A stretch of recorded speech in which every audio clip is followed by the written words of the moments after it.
नमस्कार, सुप्रभात. मी ज्योतिष योगेश प्रभाकर वर्गे, श्रात्र ज्योतिष कार्यालयातर्फे आज आपण आजचं दिनविशेष म्हणजे दिनांक 21 फेब्रुवारी 2026 वार शनिवार.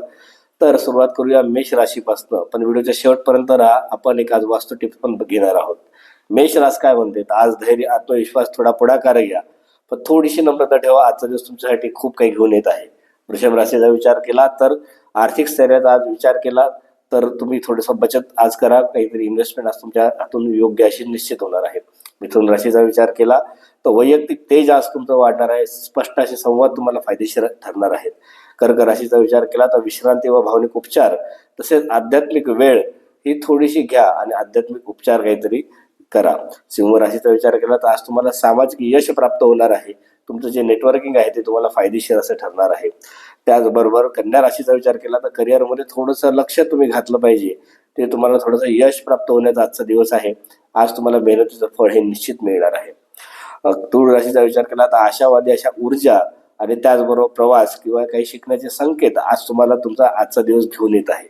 वृश्चिक राशीचा विचार केला तर गंभीर विचार आणि शांत रणनीती या गोष्टीचा फायदा घेऊन आजचा दिवस तुम्ही सुंदर असा व्यतीत करू शकता. धनु राशीचा विचार केला तर नात्यांमध्ये सुसंवाद, अपेक्षा थोडी संतुलित ठेवली तर आजचा दिवस खूप छान असा आहे तुमच्यासाठी. तर मकर राशीचा विचार केला तर कामातील शिस्त आणि आरोग्याची काळजी या दोन गोष्टी तुम्हाला खूप काही आज देऊन जाणार आहे. कुंभ राशीचा विचार केला तर सर्जनशीलता व आनंद तसेच प्रेमयोग आज असण्याचे खूप योग तुमच्या राशीत दिसत आहे.